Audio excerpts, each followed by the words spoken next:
Kita masuk pada acara berikutnya, yaitu pembacaan kalam ilahi yang akan dibawakan oleh Pak Miswanto. Pada Bapak dipersilahkan. Melihat membesuk waktu di rumah sakit ataupun di rumah hingga meninggal pada waktu fardu kifayah dan pemakaman yang sudah banyak membantu. Assalamualaikum warahmatullahi wabarakatuh. Waalaikumsalam warahmatullahi wabarakatuh. Alhamdulillahirabbil alamin alladzi khalaqal mauta wal hayata liyabluwakum ayyukum ahsanu amala wa huwal azizul ghafur. Allahumma shalli ala sayidina Muhammad wa ala ali sayyidina Muhammad. Qala Allah ta'ala fil Qur'anil Karim, a'udzu billahi minasyaitonir rajim. وَلَنَبْلُوَنَّكُمْ بِشَيْءٍ مِّنَ الْخَوْفِ وَالْجُوعِ وَنَقْصٍ مِّنَ الْأَمْوَالِ وَالْأَنفُسِ وَالثَّمَرَاتِ وَبَشِّرِ الصَّابِرِينَ الَّذِينَ إِذَا أَصَابَتْهُم مُّصِيبَةٌ قَالُوا إِنَّا لِلَّهِ وَإِنَّا إِلَيْهِ رَاجِعُونَ أُولَٰئِكَ عَلَيْهِمْ صَلَوَاتٌ مِّن رَّبِّهِمْ وَرَحْمَةٌ وَأُولَٰئِكَ هُمُ الْمُهْتَدُونَ. Shadaqallahu adzim. Saya melihatkan keimaman Masjid Nurul Taqwa Paniki baru, ya, imam dan jajaran pegawai syara'nya. Saya melihatkan badan takmir masjid dan semua stafnya, juga kemudian khususnya kepada keluarga besar Nasaru yang disentuhkan ujian musibah dari Allah Subhanahu wa Ta'ala sehubungan meninggalnya Bapak Mukhtar Nasaru. Mukhtar itu dalam bahasa Arab artinya mukhtar, artinya yang dipilih, ya. Kalau Nasaru ini, seingat saya ini marga dari Gorontalo. Oh dito?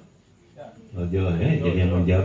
Beliau sendiri nanti dikubur, kemudian bersaksi dulu, berdoa kepada Allah Subhanahu wa Ta'ala, ya, seperti itu. Nah jemaah yang dirahmati Allah Subhanahu wa Ta'ala, ternyata ketika semua sudah berdiri menanti-nanti kedatangan Nabi. Jadi posisi di mana ini pekuburan baki, jamaah? Pekuburan baki itu mudah. Bagi yang pernah berhaji, berumrah, ini Masjid Nabawi. Kalau kita masuk ke dalam masjid, maka yang paling kita cari adalah raudhah. Ada raudhah. Raudhah itu artinya taman. Ya. Ini masjid apa namanya di sini? Oh, Nurul Taqwa. Nur, cahaya, takwa, cahaya ketakwaan. Jadi hasil Ramadan itu takwa, yang muncul ini tinggal cahayanya ini. Ya, insyaallah. Amin ya. Ini cahaya-cahaya ketakwaan.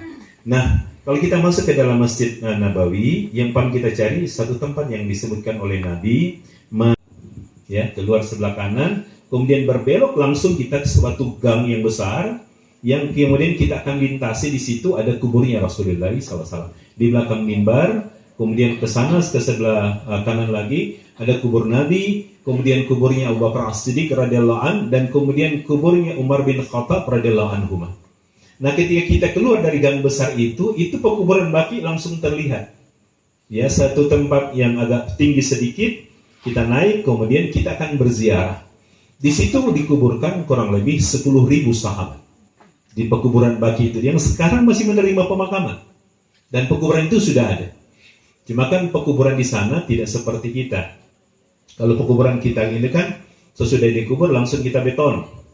Kita langsung batasi, ini kapling.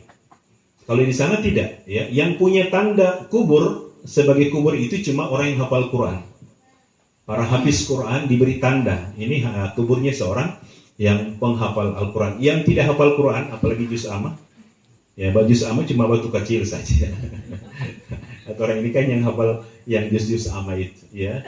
Jadi ini saya ceritakan ya Mas sekalian. Nah, ketika kemudian Nabi SAW dinantikan pada prosesi pemakaman di kuburan baki itu, samping kanan dari Masjid Nabawi, beliau tahu bahwa beliau dinantikan. Maka beliau kemudian datang ke pemakaman itu berjalan agak cepat. Beliau berjalan agak cepat dan memastikan tidak berbicara dengan sahabat-sahabatnya di prosesi pemakaman. Beliau langsung menuju ke arah kubur yang sudah terbuka. Di sana ada jenazah yang sudah dikafani. Jadi beliau fokus langsung menuju ke kubur yang terbuka itu dan ada jenazah. Beliau kemudian segera duduk di samping jenazah. Maka kata Bara bin Azib, semua kami yang berdiri segera duduk sebagaimana duduknya Nabi. Jadi Nabi langsung duduk, semuanya duduk sebagaimana duduknya baginda Muhammad SAW. Duduklah kami semua, dan tiba-tiba kami semua terbawa kepada keheningan, terbawa kepada ketenangan, terbawa kepada sikap Nabi.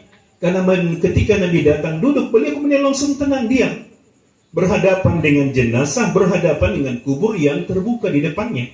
Beliau langsung tenang. Maka Al-Bara' bin Azib mengatakan bahwa kami terbawa kepada ketenangan dan keheningan sekiranya ada burung yang terbang melintas dan hinggap di atas kepala kami, maka burung itu tidak akan terbang. Kenapa? Karena menduga kami bukan manusia. Kami demikian tenang, kami demikian hening, kami demikian khusyuk bersama dengan baginda Muhammad SAW. Beliau juga tenang, sangat tenang, jamaah. Sampai kemudian keheningan itu dipecahkan oleh doa beliau. Beliau mengarahkan pandangannya ke arah kubur yang terbuka dan mengangkat tangannya dan berdoa kepada Allah Subhanahu wa taala.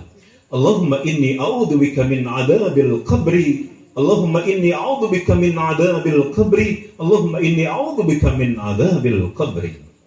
Ya Allah, aku berlindung kepadamu dari azab kubur. Ya Allah, aku berlindung kepadamu dari azab kubur. Ya Allah, aku berlindung kepadamu dari azab kubur. Beliau membaca doa ini sebanyak 3 kali. Selanjutnya beliau SAW melanjutkan sabdanya. Inilah jamaah sekalian penjelasan tentang husnul khotimah itu. Beliau mengatakan bahwa ketika seorang hamba mukmin meninggalkan kehidupan dunianya menuju kehidupan akhirat, maka di waktu, di tempat di mana telah ditentukan itu, maka datanglah kepadanya malakul maut. Malaikat Israel akan datang kepadanya, kedatangannya laksana cahaya matahari. Dia akan duduk di samping kepala sang calon mayit. Ini untuk kematian yang kita sebut kematian yang dilahului dengan sakit. Seperti almarhum yang diceritakan tadi. Saya dengar jika ada di antara jemaah yang kemudian sempat menjenguk almarhum di rumah sakitnya, dan kita berharap semoga keluarga ridho dan sabar, karena sakit itu jemaah sekalian bukan menghinakan, tapi sakit itu adalah proses di mana seorang akan dibersih-sucikan oleh Allah SWT dari salah dan dosa. Jadi kalau kita ridho dan sabar dengan sakit yang Allah tentukan di perjalanan kehidupan kita dan bahkan menjelang kematian jemaah sekalian, maka itu semua proses membersihkan dan mensucikan kita daripada kesalahan dan dosa. Nabi SAW mengatakan bahkan hatta syauqatu yalqa ala qadami abdi. Bahkan satu duri yang menyentuh kulit kaki seorang hamba mukmin, dia ridho kepada Allah, dia bersabar, maka itu menjadi kafarat atas kesalahan-kesalahan. Subhanallah, ini wa ma adraka ma illiyuna kitabum marqum. Semua rekam jejak kebaikannya, hatinya, aktivitas fisiknya, muamalahnya, semuanya terekam, berada di illiyin, jamaah, di illiyin. Dan kemudian Allah Subhanahu wa taala berfirman, sekarang kembalikan ia ke bumi. Jadi Allah sudah menerima ia dan Allah simpan semua amalnya di illiyin. Kemudian Allah Subhanahu wa taala berfirman, kembalikan ia ke bumi sembari berfirman, minha khalaqnakum wa fiha nu'idukum wa minha nukhrijukum taratan ukhra. Dari tanah aku ciptakan mereka, pada tanah aku kembalikan mereka, dan dari tanah pula aku bangkitkan mereka pada kali yang kedua. Maka ruhnya sudah diizinkan Allah Subhanahu wa taala bertemu dengan Allah, kemudian dikembalikan lagi ke bumi. Kemana jemaah sekalian? Kembali ke alam kuburnya. Tapi ini alam kubur bukan dalam pandangan fisik kita, kubur itu bukan, ya. Maka dipasangkan kembali ke jasadnya di alam kuburnya, jenazahnya didudukan jamaah sekalian, kemudian datanglah 2 orang malaikat yang kita pelajari dari masih kecil, itu namanya malaikat Munkar dan Nakir. 2 orang malaikat makhluk yang bercahaya ini mendekatinya dengan penuh kelembutan dan langsung bertanya. Apa kalimatnya jemaah sekalian? Man rabbuka? Siapakah Tuhanmu? Dia segera menjawab jamaah sekalian, Rabbi Allah, Tuhanku Allah. Ini makna yang paling inti dari kalimat la ilaha illallah. Ya, jaga kalimat itu jamaah sekalian. Alaiha nahya wa alaiha namut wa alaiha nub'ats insyaallah. Dengan kalimat la ilaha kita hidup, dengan kalimat la ilaha kita meninggal, dan dengan kalimat la ilaha kita akan bangkitkan nanti pada hari kiamat. Wa alaiha nub'ats insyaallah. Jamaah yang dirahmati. Ketika ditanya, "Man rabbuka?" Siapakah Tuhanmu? "Rabbi Allah." Kemudian ditanyakan kepadanya, "Madinuka?"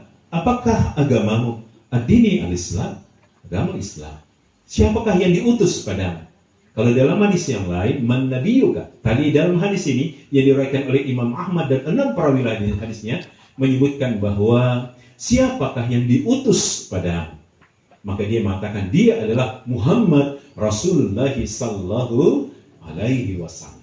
Sempurna syahadatnya. Asyhadu an la ilaha illallah wa asyhadu anna Muhammadar Rasulullah. Jamaah, siapakah yang diutus padamu? Dia adalah Muhammad Rasulullah sallallahu alaihi wasallam. Kemudian Al-Qur'an, bukan ditanya ma imamuka, itu hadis yang berbeda. Tapi dalam hadis ini Al-Qur'an jamaah sekalian ini akan dibukakan padanya, dibentangkan Al-Quran tepat di hadapan matanya. Kemudian pada saat itulah dia menyatakan, "Aku membaca kitabullah, aku membaca Al-Quran, dan aku benarkan semua firman-firman Allah Subhanahu wa Ta'ala di dalamnya. Semuanya aku benarkan." Ini pernyataan dari seorang yang berada di alam kubur ini. Aku membaca kitabullah, aku membaca Al-Quran, dan aku benarkan semua firman Allah di dalamnya. Jamaah, pada saat itulah kemudian datanglah satu suara dari arah langit, suara malaikat yang membawa firman Allah Subhanahu wa Ta'ala khusus untuknya.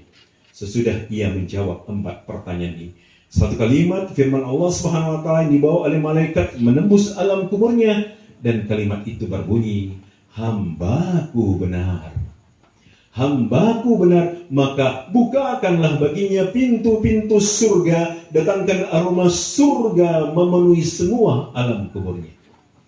Kuburnya dipenuhi dengan dipenuhi dengan aroma surga, dan kuburnya jemaah sekalian akan diluaskan sejauh mata memandang, sempurna dengan cahaya.